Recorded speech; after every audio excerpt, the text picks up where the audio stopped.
Hey everybody, I am about to walk you through a training focused on your Google business profile and the basics of SEO. So let's go ahead and jump in. So the first thing I talk to people about before we get into the nitty-gritty of how to boost your SEO and actually rank above your competition through Google is about Google's number one priority. So many times business owners come to me and they're like really frustrated because they put all this effort and work into creating content or trying different strategies for SEO, and they're just not seeing any fruits from their labor. And the first thing I remind them is that Google is not here to push your business. It is actually here to serve its searchers. And I want you to think about it this way. If you were to go to a really amazing taco restaurant and you forgot the name, but really wanted to go there again, and you went to Google and you typed in taco near me, right? But then flower shops pop up, and that's all you can find is a ton of flower shops. It would really frustrate you and possibly even make you not even want to use Google in the future. The reason I point this out is they work their algorithm and they make all of their efforts go towards their searchers being happy and having a good experience. Now let's talk more about your profile. So if you're not familiar or haven't taken the opportunity to actually claim your Google business profile, so it's just a place to showcase your business on Google that is absolutely free and helps just people find you, helps your customers actually identify who you are and the services you actually do. So a thing I point out to everybody who actually has a profile and is not active is that you are actually penalizing your business by setting one up and not being active on it. A few ways that this happens, and this happens very easily, and it is very common amongst business owners, but usually if a phone number changes or an address changes, or they just haven't gotten on there and actually put an update or refresh their hours, things like that, Google actually will start to penalize you and see you as a dormant business. Because you're not being active, they just assume, oh, they're not actually servicing customers and clients. Therefore, they don't push and share your content. So just a couple of benefits of actually building your business profile is that you get a chance to showcase your business, talk more about like how you service your customers and what services you provide. You also get the opportunity to display coupons, show your hours, give an opportunity for customers to leave reviews, and to show photos of you working inside of your business. And just like I said, Google's going to weed out the active from the dormant. So the more active you are on your profile, the better. So here are 9 different ways that we are going to optimize your Google business profile. If you don't currently have a profile, just walk along this video with me anyway. I'm going to show you how you can get that set up. It is really not hard. It's super easy, and all these strategies are super easy, and you can implement them right away. All right, so the first step here is if you have a profile already created, you're just going to head to Google, type in my business, and it should come right up, and then you can log in. If you don't have a Google business profile, then just use that link below there to go ahead and set one up. It will walk you through a series of prompts, and it's really easy, I promise. You're just going to type a few things in, and it will get it created, and you can walk through the next steps. So the next part of this is we're going to go ahead and click the Edit Profile button. And inside of here, you're going to see business name. So the reason I point this out, because many times business owners are like, this is really easy. I know what the name of my business is. But a lot of people actually add a hyphen and then they add a bunch of extra things because they think it will help rank them higher. That is absolutely not true and something I want you to avoid. Google is actually starting to crack down on people who do that simply because they want you to be relevant and consistent for their searchers. So be simple and use just your name. Don't add the hyphen. Don't be tempted and throw in, realtor for this, and I'm also an investor, blah, blah, blah. So many people do that, and I just want you to avoid that. So the next step is to focus on a relevant category for your business. So if you're a real estate agent, put real estate agent. Now, I will say these categories are preset. So if you don't have something that perfectly reflects your business, choose the next best thing, because you can also add additional categories below that, and you can add multiple of those. So don't feel like, oh, it doesn't have exactly what I do, I'm not going to be found. That's absolutely not true. And you don't need to worry about that. Just pick the relevant ones for your business. Okay, step 4. This one's super important. So you need to have an address and get it verified. And you cannot use your home address. I highly discourage using your home address. I know a lot of people still do this, but it's super easy just to go out and get a P.O. box if you are not part of a co-working place or have an office. Okay, next part. This is also super important. So your service area is really for those businesses who cater to more than one specific town, city, or location. So if you service, let's just say 6 different zip codes in your state, you're going to want to go ahead and list all those zip codes. Or if you service counties, you're going to want to go ahead and list all of those. The more you list, the better. Do not restrict yourself. If you are physically capable of servicing an area and you want to service that area, then absolutely list it. Because when a customer comes onto Google and they type in, for example, their Manhattan contractor or Manhattan real estate investor, you have a higher chance of actually coming up faster than your competition if they're not labeled in that area. All right, step number 6. So this example shows open 24 hours. Now, if you don't have a team member that can physically respond to messages or phone calls all 24 hours of the day, do not list that. You need to pick times that are relevant, that you can physically respond to new customers.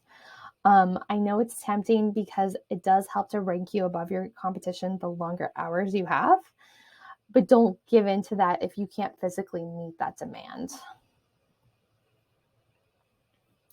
So a business description is not rocket science or anything, but the only question I want you to think through before you write it is, what are the key search terms your customer would be typing into Google to find your business? And then I want you to incorporate that into more information, detailed information about your business. And that is really what makes a perfect business description. I actually gave an example here from Daniel Shepard, and he just does a really great job. He explains what he does, where he services, and how exactly he does that. And I just thought it was a great example to give you guys to just think through your own business description. Okay, next step. So like I pointed out, posting and sharing photos of you inside of your business or your team members is a really important piece to actually engaging and attracting new customers. So first and foremost, you need to make sure you have a great profile photo, and it doesn't have to be professional or anything. It just has to be clear and professional looking. So don't feel like you have to run out and hire a photographer. Your iPhone or cell phone will work just fine. And you can just upload that. Just make sure it's clear quality and good quality. Same goes for the Google cover photo. This is seen everywhere. So you just want to be smart, pick a good, clear image that makes sense and is relevant. Another big piece is that you want to do 2 things before you add photos to Google. So the first thing is you want to make sure that you have your location sharing turned on your phone so that it automatically geotags on your cell phone before you upload photos. And then the second part is before you do upload that picture to Google, you're going to want to save it in the formats that I gave examples for below. So the first one is relevant for a real estate agent. And a few key things here is their name, the area they service, and what exactly they do. So you want this to be on every single photo that you upload.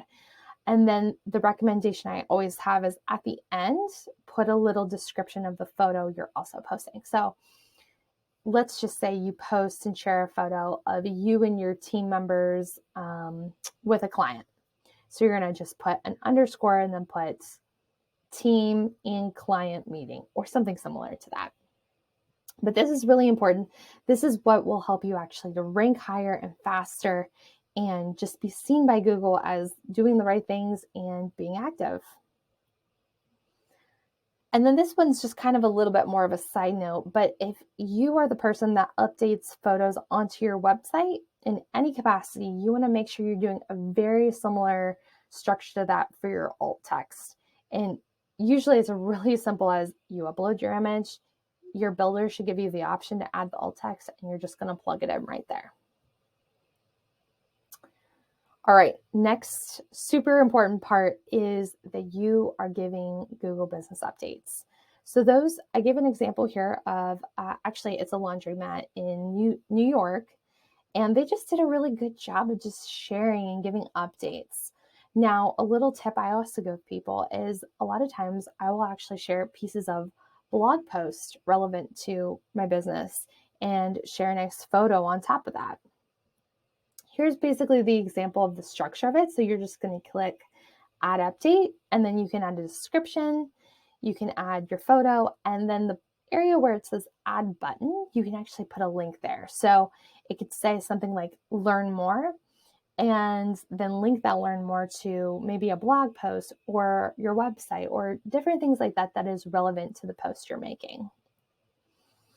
And then lastly, like I pointed out, you're going to want those photos.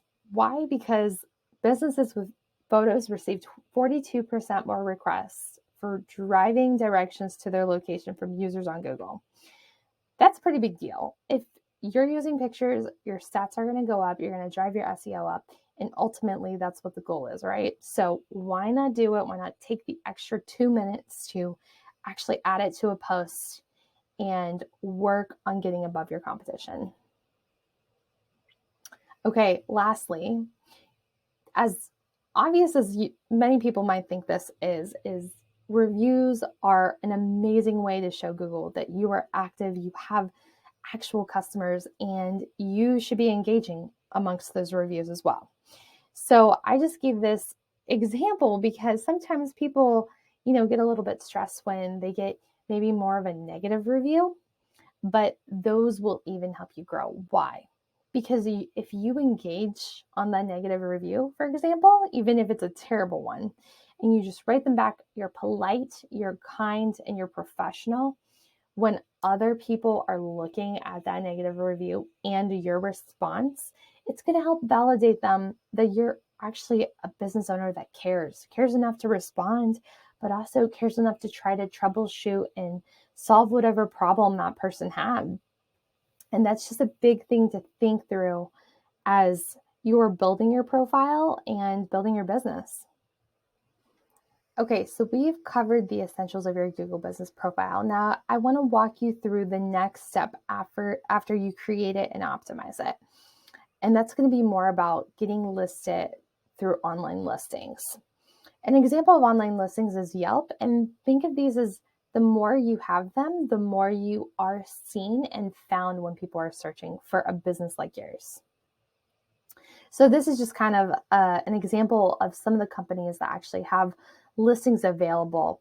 The thing I always tell people is just you need to be on as many as you possibly can, but you want to be on relevant listings.